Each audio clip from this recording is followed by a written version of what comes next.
नमस्कार।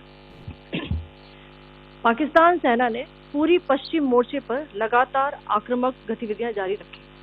उसमें UCAV drone, long range weapons, loitering munitions और लड़ाकू विमानों का उपयोग कर भारतीय सैन्य ढांचे को निशाना बनाया।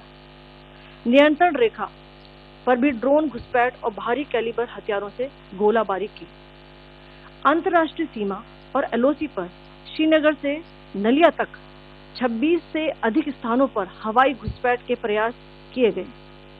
भारतीय सशस्त्र बलों ने अधिकांश खतरों को सफलतापूर्वक निष्क्रिय किया।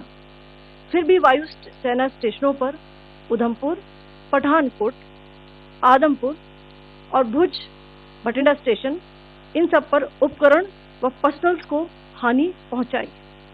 मैं ये भी बताना चाहती हूँ कि पाकिस्तान ने हाई स्पीड मिसाइल सुबह 1:40 पर इस्तेमाल करके पंजाब के एयरबेस स्टेशन को दागने की कोशिश की। एक निंदनीय और अनप्रोफेशनल एक्ट के तहत पाकिस्तान ने श्रीनगर, अवंतीपुर और उधमपुर के वायु सेना अड्डों पर चिकित्सा केंद्र और स्कूल परिसर को निशाना भी बनाया, जिससे उसके द्वारा सिविल इंफ्रास्ट्रक्चर पर हमला करने की गैर जिम्मेदाराना प्रवृत्ति फिर उजागर हुई। पाकिस्तान द्वारा सैन्य ठिकानों को जानबूझकर निशाना बनाने के पश्चात भारतीय सशस्त्र बलों ने त्वरित व सुनियोजित जवाबी हमले किए। Technical installations, command and control centres, radar sites और हथियार भंडार को चुनकर निशाना बनाया गया। रफीकी, मुरीद, चकलाला, रहमियार खान, सुकूर और चुनिया स्थित पाक सैन्य ठिकानों पर एयर लॉन्च सटीक हथियारों व लड़ाकू जेट से प्रहार किए गए। पसरूर स्थित रडार साइट और सियालकोट का एविएशन बेस भी प्रिसीजन अम्यूनिशन से टारगेट किए गए। इन कार्रवाइयों के दौरान भारत ने कम से कम कोलैटरल डैमेज की क्षति सुनिश्चित की। चिंता का विषय यह रहा कि पाकिस्तान ने लाहौर से उड़ान भरने वाले नागरिक विमानों की आड़ लेकर अंतर्राष्ट्रीय हवाई मार्गों का दुरुपयोग किया ताकि वे अपनी गतिविधियां छिपा सके। ऐसी चालों ने भारतीय वायु प्रतिरक्षा तंत्र को नागरिक सुरक्षा सुनिश्चित करते हुए अत्यधिक संयम के साथ कार्य करने के लिए विवश किया। साथ ही साथ पाकिस्तान ने मिस इन्फॉर्मेशन का सहारा लेते हुए आदमपुर स्थित S-400 प्रणाली, सूरतगढ़ व सिरसा के हवाई अड्डों, नगरोटा के ब्रह्मोस बेस, देहरागिरी के तोपखाना पोजीशन तथा चंडीगढ़ के अग्रिम गोला बारूद डिपो को नष्ट करने के झूठे दावे सोशल मीडिया पर फैलाए। भारत इन फॉल्स नैरेटिव्स को पूर्णतः खारिज करता है। नियंत्रण रेखा पर पाकिस्तान ने ड्रोन घुसपैठ और भारी तोपखाना गोलाबारी के कई प्रयास किए।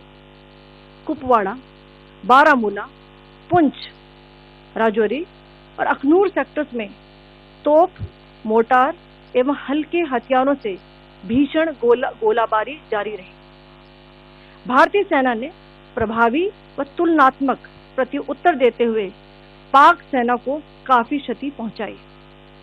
पाकिस्तान सेना के अग्रिम क्षेत्रों में सैनिकों की डिप्लॉयमेंट बढ़ती दिख रही है, जो स्थिति को और भड़काने की मंशा दर्शाती है। भारतीय सशस्त्र बल पूर्ण परिचालन तत्परता की स्थिति में है। अभी तक सभी शत्रुतापूर्ण कार्रवाइयों का प्रभावी ढंग से सामना कर उपयुक्त जवाब दिया गया है। भारतीय सशस्त्र बल दोहराते हैं कि वे तनाव वृद्धि नहीं चाहते, बशर्ते पाकिस्तान भी ऐसा ही व्यवहार करे। आखिर में आपको कुछ वीडियो दिखाना चाहती हूँ जहां पर इंडियन आर्मी के वेपन्स एलओसी पर पाक के एसेट्स को ध्वस्त करते नजर आ रहे हैं। Thank you sir. పాకిస్తాన్ రెచ్చగొడుతూ భారత్పై దాడులు చేస్తోందని ఇండియన్ ఆర్మీ మండిపడింది. 26 ప్రాంతాల్లో ఫైట్ జెట్లతో దాడికి ప్రయత్నిస్తోందని కల్నల్ సోఫియా ఖురేషీ తెలిపారు. భారత్ సరిహద్దుల వెంట దాడులకు పాల్పడుతోందన్నారు. శ్రీనగర్, అవంతిపుర, ఉధంపూర్ వైమానిక స్థావరాలపై దాడులు చేసిందని ఖురేషీ తాము వారికి గట్టిగా జవాబు చెబుతున్నామన్నారు. अंतर्राष्ट्रीय सीमा और एलओसी पर श्रीनगर से नलिया तक 26 से अधिक स्थानों पर हवाई घुसपैठ के प्रयास किए गए। भारतीय सशस्त्र बलों ने अधिकांश खतरों को सफलतापूर्वक निष्क्रिय किया। फिर भी वायु सेना स्टेशनों पर उधमपुर, पठानकोट, आदमपुर और भुज बठिंडा स्टेशन, इन सब पर उपकरण व पर्सनल्स को हानि पहुंचाई। मैं ये भी बताना चाहती हूँ कि पाकिस्तान ने हाई स्पीड मिसाइल सुबह 1:40 पर इस्तेमाल करके पंजाब के एयरबेस स्टेशन को दागने की कोशिश की। एक निंदनीय और अनप्रोफेशनल एक्ट के तहत पाकिस्तान ने श्रीनगर, अवंतीपुर और उधमपुर के वायु सेना अड्डों पर चिकित्सा केंद्र और स्कूल परिसर को निशाना भी बनाया, जिससे उसके द्वारा सिविल इंफ्रास्ट्रक्चर पर हमला करने की गैर जिम्मेदाराना प्रवृत्ति फिर उजागर हुई।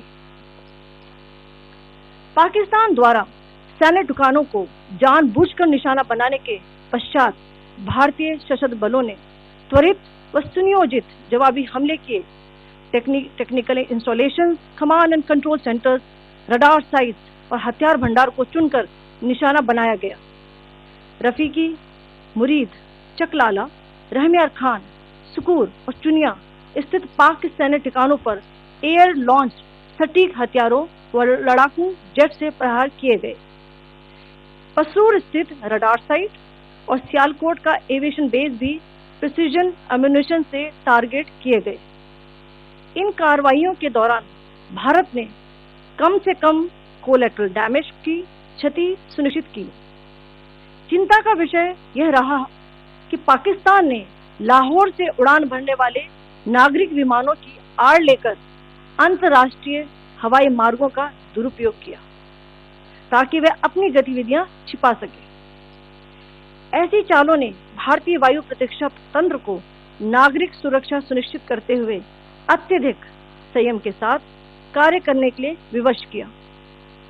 साथ ही साथ पाकिस्तान ने मिस इन्फॉर्मेशन का सहारा लेते हुए आदमपुर स्थित S-400 प्रणाली, सूरतगढ़ व सिरसा के हवाई अड्डों, नगरोटा के ब्रह्मोस बेस, देहरागिरी के तोपखाना पोजीशन तथा चंडीगढ़ के अग्रिम गोला बारूद डिपों को नष्ट करने के झूठे दावे सोशल मीडिया पर फैलाए।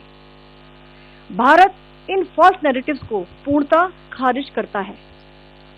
नियंत्रण रेखा पर पाकिस्तान ने ड्रोन घुसपैठ और भारी तोपखाना गोलाबारी के कई प्रयास किए।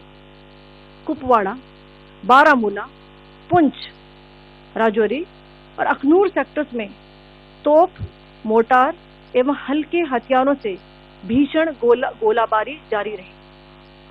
भारतीय सेना ने प्रभावी व तुलनात्मक प्रत्युत्तर देते हुए पाक सेना को काफी क्षति पहुंचाई। पाकिस्तान सेना के अग्रिम क्षेत्रों में सैनिकों की डिप्लॉयमेंट बढ़ती दिख रही है, जो स्थिति को और भड़काने की मंशा दर्शाती है। भारतीय सशस्त्र बल पूर्ण परिचालन तत्परता की स्थिति में है।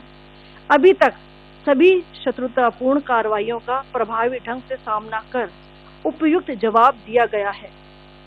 भारतीय सशस्त्र बल दोहराते हैं कि वे तनाव वृद्धि नहीं चाहते, बशर्ते पाकिस्तान भी ऐसा ही व्यवहार करे। आखिर में आपको कुछ वीडियो दिखाना चाहती हूँ जहां पर इंडियन आर्मी के वेपन्स LOC पर पाक के एसेट्स को ध्वस्त करते नजर आ रहे हैं।